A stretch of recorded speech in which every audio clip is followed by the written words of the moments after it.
Your 20s will humble you, and no one really prepares you for how confusing, beautiful, lonely, and life-changing this decade really is. I've learned a lot, and honestly, I'm still learning things because I'm only 25, but I wanted to share some things that I wish somebody would have told me before I entered my 20s or even turning 25. So if you're feeling behind, overwhelmed, or just trying to grow into yourself, this one's for you. Let's get right into it.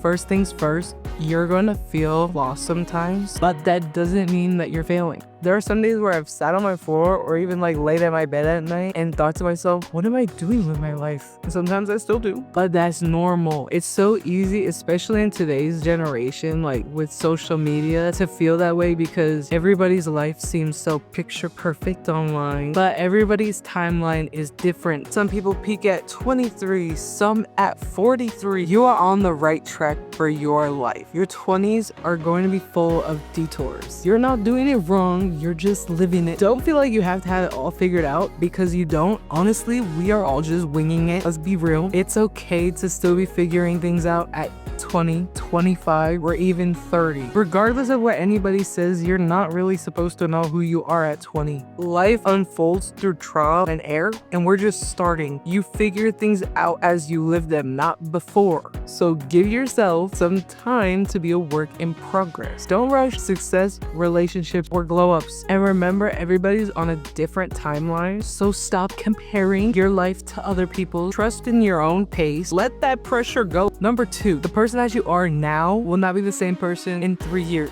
and that's okay. I look back on my 20-year-old self wow, she really thought she was in her final form. You're going to outgrow friendships, relationships, beliefs, aesthetics, and sometimes even yourself. Don't cling on to the version that no longer feels like home to you. Who you were at 18 doesn't define who you are now. You're evolving, let that happen. And you're not stuck. Change your mind, start over, do whatever you need to do. You do not owe the world consistency, especially if it costs you your growth. You're allowed to change your mind on whatever you want, whether that's people, goals, careers, religion. Let life be fluid. If you feel yourself changing, lean into it. We're not meant to stay the same. You're allowed to become somebody new at any point in your life. Don't stay stuck for anybody's comfort. Give yourself permission to evolve again and again. Number 3, you're gonna crave validation more than you expect. Be careful with that. Girl, I used to chase people's approval like it was currency, like people pleaser, and I'm still working on it. I thought if I could just get enough likes or "you're so nice" comments, I'd finally feel worthy. But if you're gonna let the world decide your value, you're always gonna be left feeling bankrupt. Learning to clap for your own self, even when nobody else is watching, is going to be one of the most freeing things you'll ever do. Your alone time is where you're gonna be learning to build confidence, creativity, peace. Being alone doesn't mean you're lonely. It just means that you're learning who you are. The relationship that you set with yourself is going to be the relationship that carries on into other relationships in your life. You aren't put on earth to please everyone. The right people will love you to your full, authentic self. So stop shrinking to fit in everybody else's box. You're not for everybody, and honestly, that's your superpower. Stay authentic, keep showing up for yourself, no matter what anybody else thinks. Number 4, romanticizing your life isn't delusional, it's survival. Romanticizing your life isn't delusional. Sometimes it's the only way you can stay soft in a world that wants to harden you. Light that candle even if you don't have any company coming over. Use that fancy wine glass for a regular drink on a random Tuesday night. Play your favorite playlist while you're running errands. Put lip gloss on just to go to the gas station. Let the little things feel big. Let the simple things feel sacred. Make your morning coffee a ritual and not a routine. Take slow walks with no destination.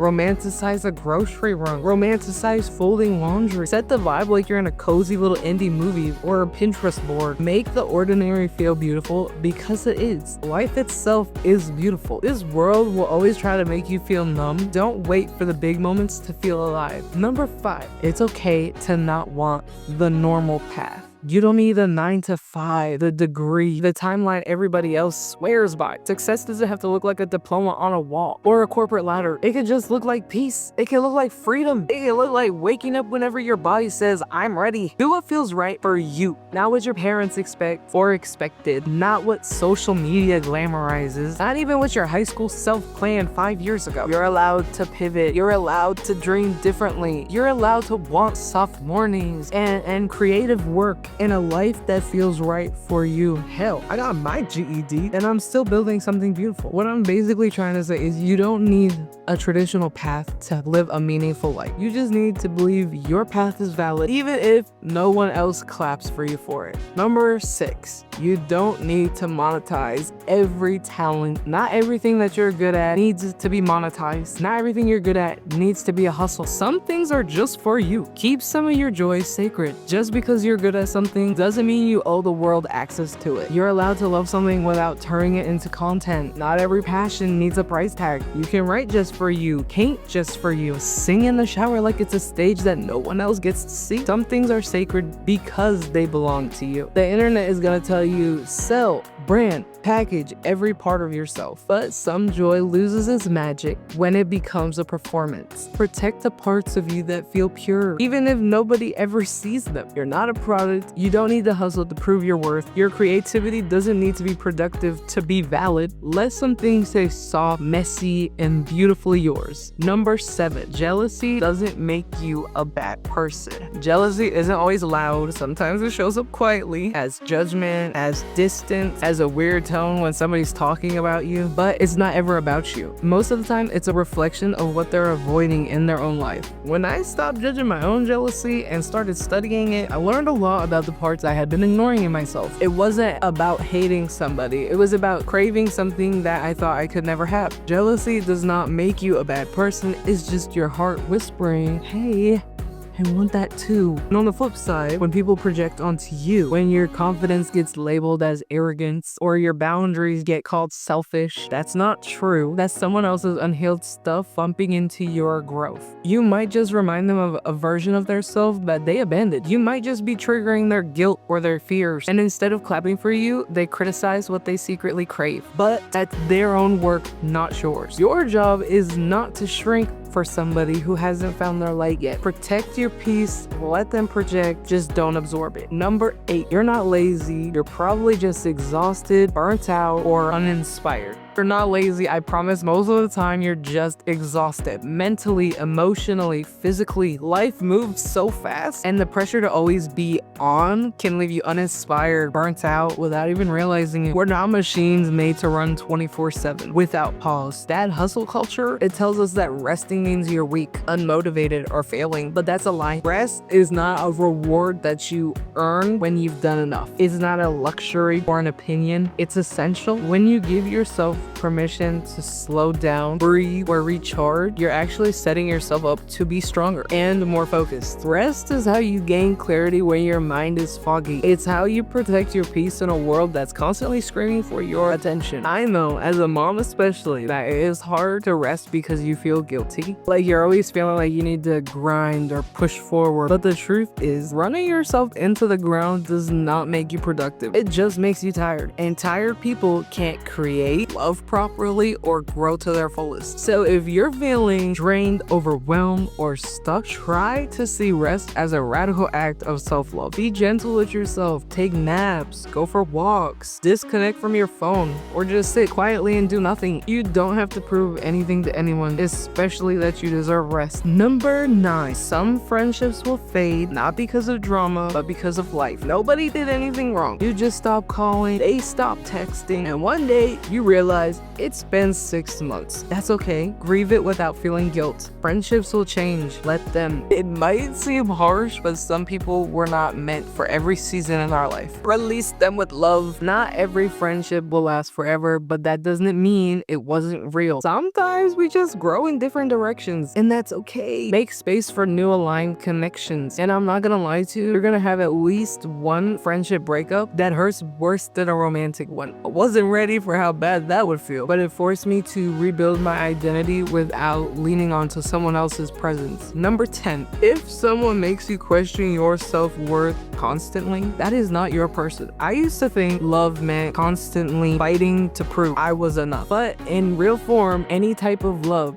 does not make you beg to be chosen. Don't ignore a red flag just because you're lonely. And that goes for romantically and platonically. Always trust your gut. You deserve softness, not to be stuck in survival mode. Love should feel safe, not like a battlefield. Loneliness is always better than settling for bare minimum. It's okay to be single. Being alone is better than being with the wrong person. Use that time to fall in love with yourself. There's no rush. Learn to be okay with being by yourself. Your alone time is sacred. I know being alone might feel uncomfortable, but it's better than being with a toxic person. Learn how to enjoy your own company. You don't need to be in a relationship to feel grown. Being single is not a pause, it's just a chapter. And some of your biggest glow ups happen when no one's watching. Number 11, the people who matter won't make you feel weird for setting boundaries. I've lost people because I said that doesn't work for me. And guess what? That's the point. You teach people how to treat you, so set the standard. Boundaries are love. It's not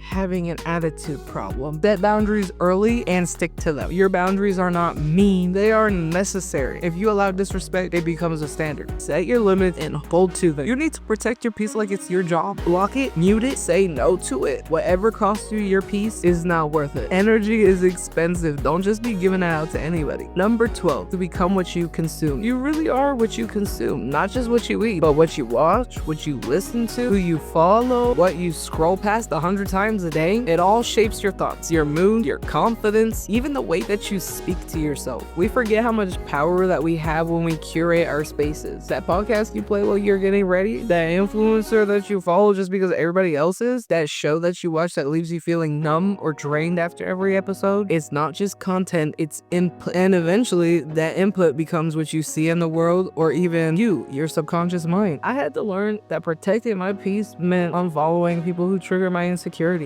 Even if they weren't doing anything wrong, it meant feeding my mind things to feel grounded, not anxious. You do not owe your attention to anything that makes you feel less than, so curate your environment with care. Choose content that nourishes you, and watch how your energy shifts when you protect your mental space the same way that you protect your physical one. Because what you feed your mind today becomes who you are tomorrow. Number 13, the broke but trying era is humbling, but oddly empowering. I remember budgeting groceries down to the literal cent. When we would go shopping for groceries, have our calculator out, already adding the taxes. And if we didn't have enough, put the item back. You don't need a lot of money to build pride. You just need discipline and a vision. Track your money, even if it's scary. Awareness is powerful. It's the first step to financial peace. Money isn't taboo. Learn about it. Trust me, I get it. Money anxiety is a real thing, but just ignoring it makes it worse. It's not about being perfect. It's about being aware. Build credit, save small, and start now. You don't need to have it all together. Just be curious. Even saving up $5 a week adds up. Your future self will thank you for the financial habits that you start now. Number 14, you will feel pressure to keep up. Don't bankrupt yourself while trying. People are out here buying $6 lattes every morning, posting massive hauls, booking trips, all while sitting on $0 savings. Don't be getting caught up in the online aesthetic. Trust me, peace of mind will always be more valuable than looking like you have it all together. There is always so much pressure to keep up, to say yes to every invite, to every dinner, every collab, every trending product. But learning to say no, especially when it's not in your budget, is such a powerful kind of self-respect. You don't need to go broke to prove you belong. You don't need to stretch yourself thin to make people feel comfortable. Don't owe anybody access to your wallet, your energy, your time, so protect them all. Learn to say no when it doesn't benefit you, when it doesn't serve you. Say no even if everybody else is saying yes, because every time you say no to something that doesn't serve you, you're actually just saying yes to yourself. Yes to peace, yes to boundaries, yes to the version of you that doesn't have to perform to be loved. It's okay to sit some things out. Your worth is not tied to how much you're spending, how often you show up, or how perfectly curated your life looks. Sometimes the most grown, the most secure, the most free version of yourself is the one that's choosing peace over performance. Saying yes to yourself sometimes means saying no to others. Number 15, your money habits come from somewhere. Unpack that. They were shaped by what you saw, what you lacked, what you fear, and what you thought you had to do to survive. For me, mine came from watching a single mom stretch every dollar, juggle bills, and still somehow make magic out of nothing. I saw stress, I saw sacrifice and survival. So I grew up always thinking that money always had to be a source of fear or pressure. Never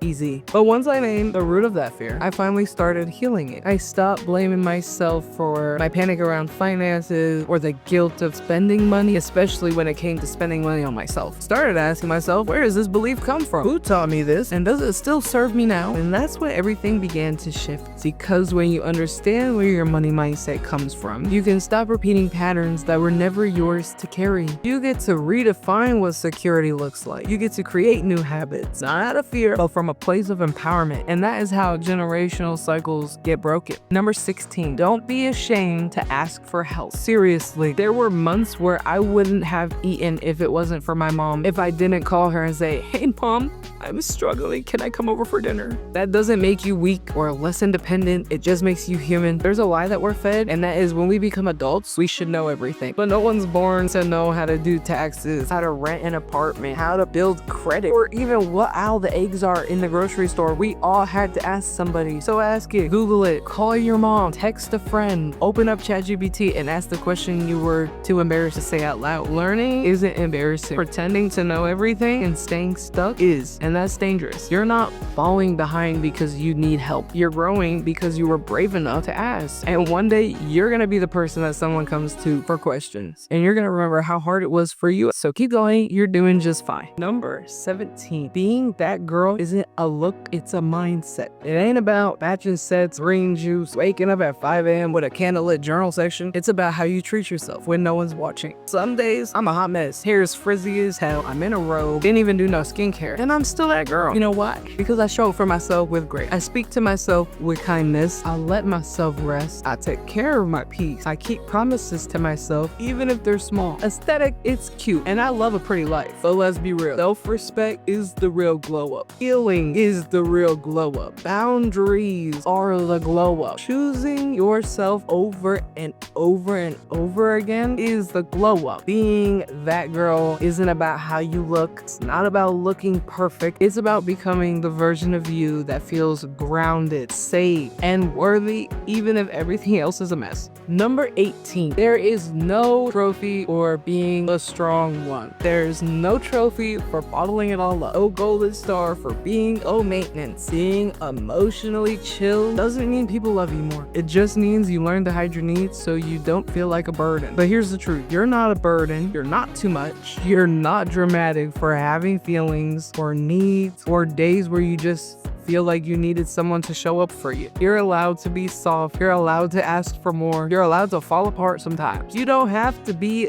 the strong one 24/7 just to feel worthy of love. The right people won't punish you for being human. They won't love the quiet, agreeable version of you and then flinch when you finally speak your truth. They'll handle your softness with care. They'll match your energy. They'll see all of you, the loud, the emotional, the sensitive, the ambitious, and they'll never ask you to shrink. You are allowed to be all of it. Don't dim yourself. Don't dilute. Don't disappear just to be easier to love. The right people will never make you feel like you're doing too much for simply being yourself. Number 19, the quiet, boring moments are still part of your journey. Not every season needs to be about a glow up or reinventing yourself. Some chapters are just soft, unremarkable, repetitive, and that's okay. Sometimes healing doesn't look like breakthroughs. It looks like washing your face every night, answering texts a little faster, drinking more water, and finally feeling safe in your routine. Sometimes the most growth happens when nobody's watching, when you're not posting, when you're not rushing, when you're not forcing transitions. You don't need to constantly be leveling up to feel proud of yourself. There's power in consistency, peace in predictability, strength in slowing down. The same routine routine that you might call boring might be the exact rhythm your nervous system needs to finally feel safe. Let yourself be grounded. Let life be simple for a while. You're not falling behind. You're just in a calm chapter, and that's still progress. And number 20, you will survive